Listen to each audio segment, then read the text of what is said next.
Sebastian. Agis Khairunisa. Agus Suryana. Agustian Saputra. Ahmad Ramdan. Airul Sifa An-Nafi. Akbar. Atiyah Azmi Salam. Bayu Andika. Delista Putri Pratama. Desti Agustiani. Dipa Fitri Suciwati. Gilen Yunita Andini. Irwan Nurdiansyah. Jamar Aswad. Januar Ilham Muhammad. Nazril Febriana. Nenda Dwi Anggraini. Novia Nurhaini.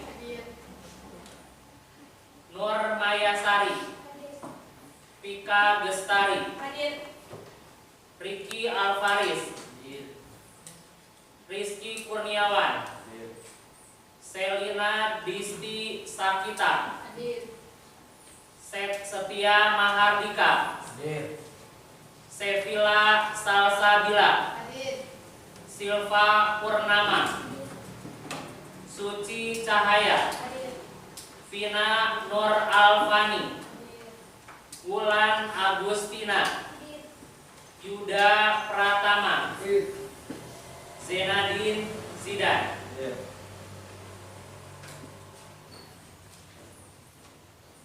Apa kabar hari ini? Alhamdulillah sehat luar biasa. Allahu Akbar. Alhamdulillah kita bertemu lagi di mata pelajaran pendidikan agama Islam. Ya, mudah-mudahan hari ini kita belajar ya dengan baik ya dan akan mendapatkan ilmu yang bermanfaat bagi kita semua. Allahumma amin. Alhamdulillah ya, pertemuan kali ini hadir semua. Mudah-mudahan semuanya dicatat amal ibadah oleh Allah Subhanahu wa taala. Allahumma amin. Dan memperoleh ilmu yang bermanfaat bagi kita semua. Ya. Oke, sebelum kita mulai pembelajaran pada hari ini, saya akan mengulas sedikit materi yang telah lalu, yaitu tentang apa? Masih ingat? Tentang sujud. Ada berapa yang kalian ketahui tentang sujud?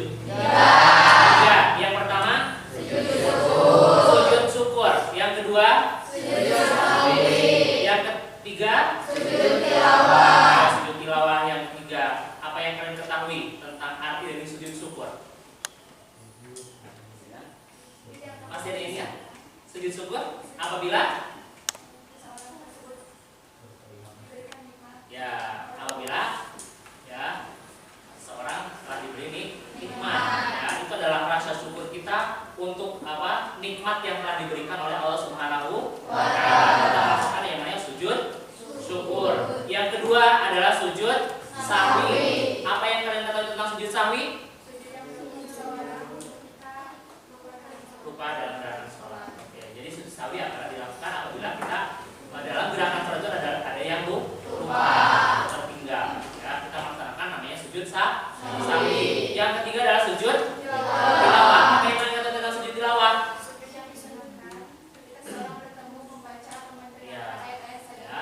Sujud yang disunahkan apabila kita mendengar ayat-ayat saja dibacakan atau kita menemui dalam kita membaca Al-Quran, kita membaca ayat-ayat saja, berarti kita harus melakukan namanya adalah sujud tilawah.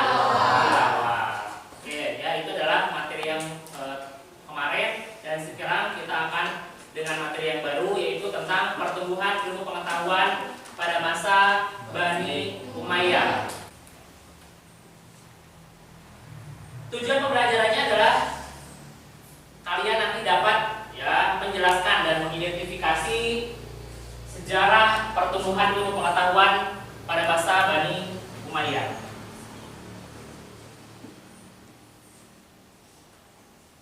Pertumbuhan ilmu pengetahuan pada masa Bani Umayyah ya, yang akan kita pelajari hari ini.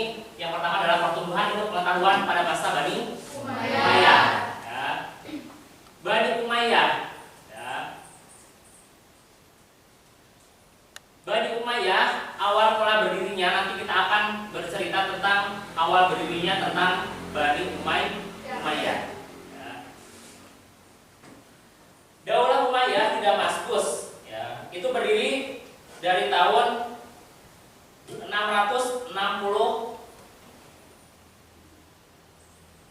Masehi. Ya. Itu Bani Umayyah yang berada di Damaskus. Karena nanti ada dua periode. Yang pertama adalah Bani Umayyah yang berada di Damaskus, ya, dan yang kedua nanti adalah di Andalusia. Bani Umayyah di Damaskus berdiri pada tahun 661 sampai 750 Masehi. Ya. Pendirinya adalah Muawiyah bin Abi Sufyan bin Harb dan bin Umayyah. Ya, itu adalah pendiri Bani Umayyah. Pusat Bani Umayyah itu berada di kota Damaskus. Ya. Sekarang adalah kita akan pelajari tentang para khalifah Bani Umayyah yang berada di Damaskus.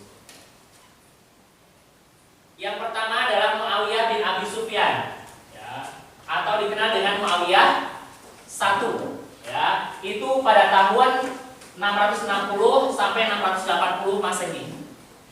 Yang kedua Yazid bin Muawiyah atau dikenal dengan Yazid I, itu menjabat pada tahun 680 sampai 683 Masehi. Selanjutnya ada Muawiyah bin Yazid atau Muawiyah II, tahun 683 sampai 684 Masehi.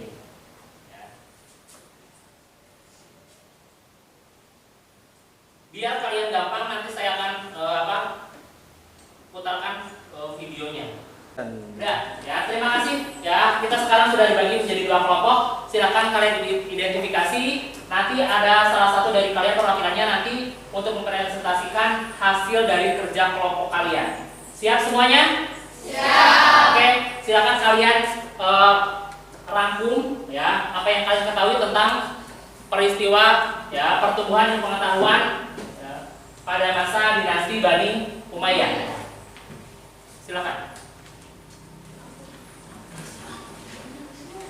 Bisa itu nggak? Ambil ke sana. Oh iya itu sih. Supaya putar-putar.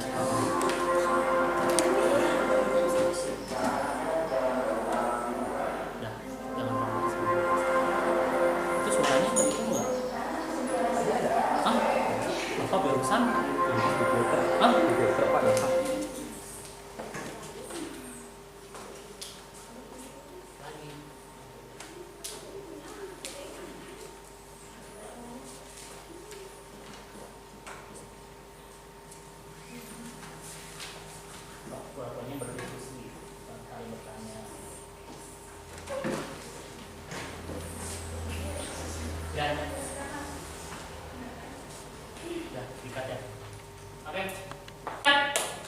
Waktunya sudah selesai, kalian tinggal mempresentasikan apa yang kalian telah identifikasi tentang pertumbuhan ilmu pengetahuan dinasti Bani Umayyah. Mau di kelompok mana dulu? Kelompok 2 atau kelompok 1? 1. Oke, kelompok pertama dulu. Silakan perwakilan dari kelompok pertama untuk membacakan hasil dari identifikasi kelompok pertama. Silakan maju ke depan.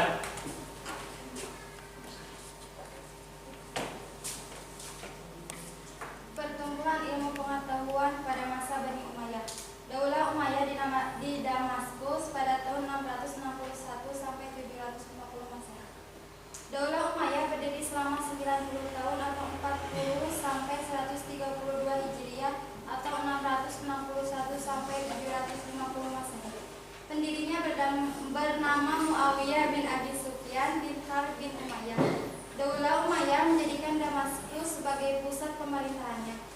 Kalian pasti tahu bahwa saat ini Damaskus menjadi ibu kota negara Suriah. Sebagai pendiri Daulah Umayyah, Muawiyah bin Abi Sufyan sekaligus menjadi khalifah pertama. Selain kemajuan dalam bidang pemerintahan, ilmu pengetahuan juga dikembangkan pada masa itu. Perkembangan itu, pengetahuan tersebut meliputi 1. Ilmu keagamaan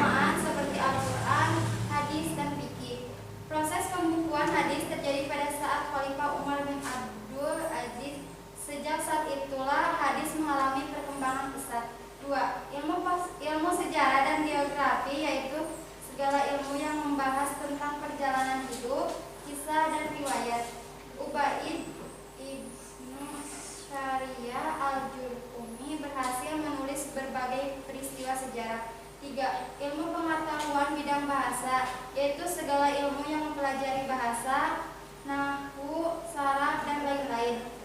4. Bidang ilmu filsafat, yaitu segala ilmu yang pada umumnya berasal dari bangsa asing, seperti ilmu mantik, kimia, astronomi, ilmu hitung, dan ilmu yang berhubungan dengan itu, serta ilmu kedokteran.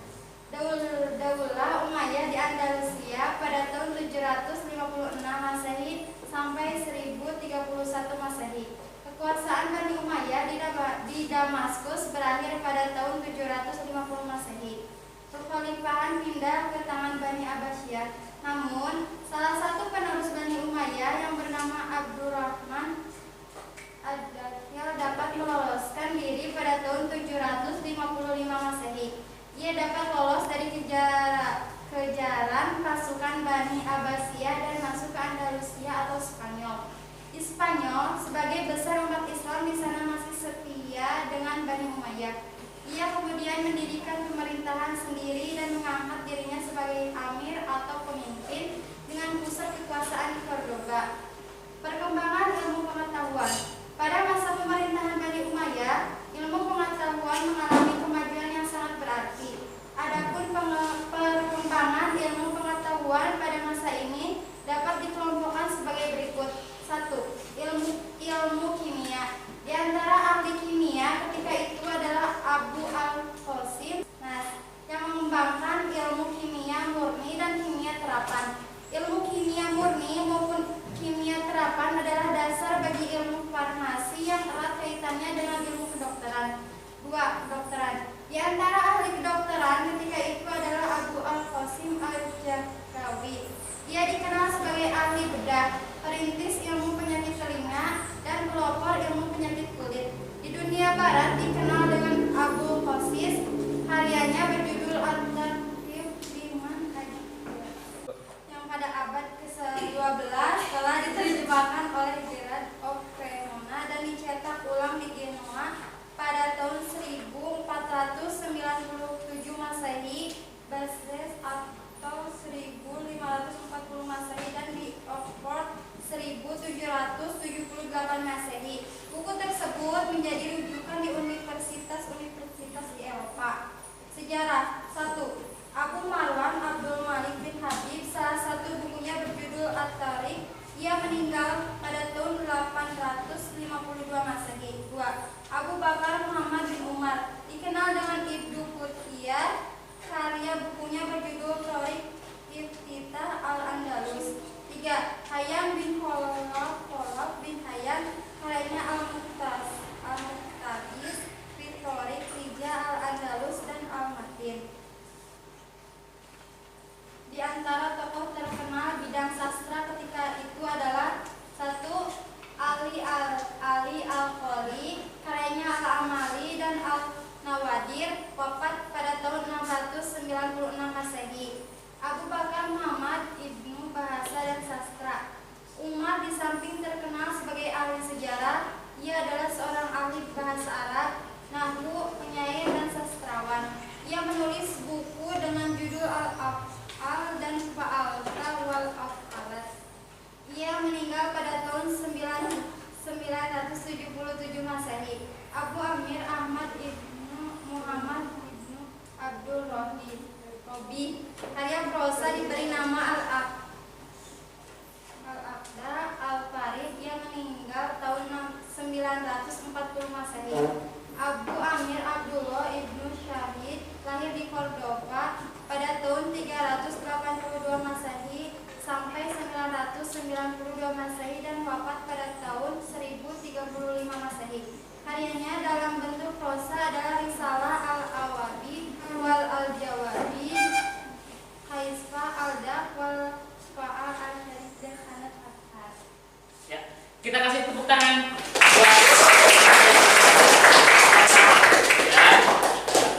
setelah memberikan presentasinya dengan baik tentang perkembangan ilmu pengetahuan yang berada di Bani Umayyah. Ya, terima kasih, silakan duduk kembali.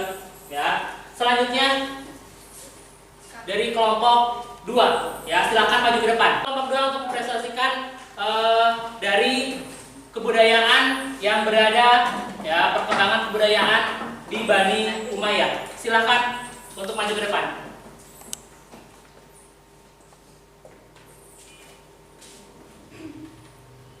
Pertumbuhan kebudayaan. Selain ilmu pengetahuan pada masa Bani Umayyah juga berhasil mengembangkan bidang lainnya, yaitu A. Arsitektur. Perkembangan di bidang arsitektur ini terlihat dari bangunan-bangunan arsitek serta masjid-masjid yang memenuhi kota. Kota lama pun dibangun menjadi kota modern. Mereka memandukan gaya Persia dengan nuansa Islam yang kental di setiap sudut bangunannya. Pada masa Walid, dibangun juga sebuah masjid agung yang terkenal dengan sebutan Masjid Damaskus yang diarsiteki oleh Abu Ubaidah bin Zarrah, serta dibangunnya sebuah kota baru yaitu kota Kairawan oleh Uqbah bin Nafi. B. Organisasi militer. Pada masa pemerintahan Bani Umayyah ini, militer dikelompokkan menjadi 3 angkatan, yaitu Angkatan Darat, Al-Jund, Angkatan Laut, Al-Bahiriyah, dan Angkatan Kepolisian. C. Perdagangan. Setelah Bani Umayyah berhasil menaklukkan berbagai wilayah, jalur perdagangan menjadi semakin lancar. Ibu kota Basrah di Teluk Persi pun menjadi pelabuhan dagang yang ramai dan makmur. Begitu pula kota Aden. D. Kerajinan. Ketika Khalifah Abdul Malik menjabat, mulailah dirintis pembuatan tiras semacam bordiran, yakni cap resmi yang terletak pada pakaian khalifah dan pembesar pemerintahan. Kasih tepuk tangan untuk kelompok 2 yang telah memberikan presentasinya. Silakan duduk kembali. Ya. Alhamdulillah kalian telah memberikan hasil identifikasi kalian dan mempresentasikannya di depan dalam keadaan yang sangat baik. Ya, mudah-mudahan kalian mendapatkan ilmu pengetahuan yang lebih lagi dari contoh, ya, ilmu pengetahuan yang berada di Andalusia, ya. Dan kalian wajib, ya, untuk berbangga karena umat Islam telah berperan penting dalam proses perkembangan ilmu pengetahuan, ya. Itulah diantaranya untuk pertemuan kali ini, ya, pertumbuhan ilmu pengetahuan pada masa Bani Umayyah. Alhamdulillah pelajaran kali ini berjalan dengan lancar dan mudah-mudahan kita semua dapat mengambil manfaat dari pelajaran pertumbuhan ilmu pengetahuan pada masa Bani Umayyah, ya. Dan marilah kita tutup pembelajaran hari ini dengan bacaan doa tutup majelis. Kita doa bersama-sama. Bismillah.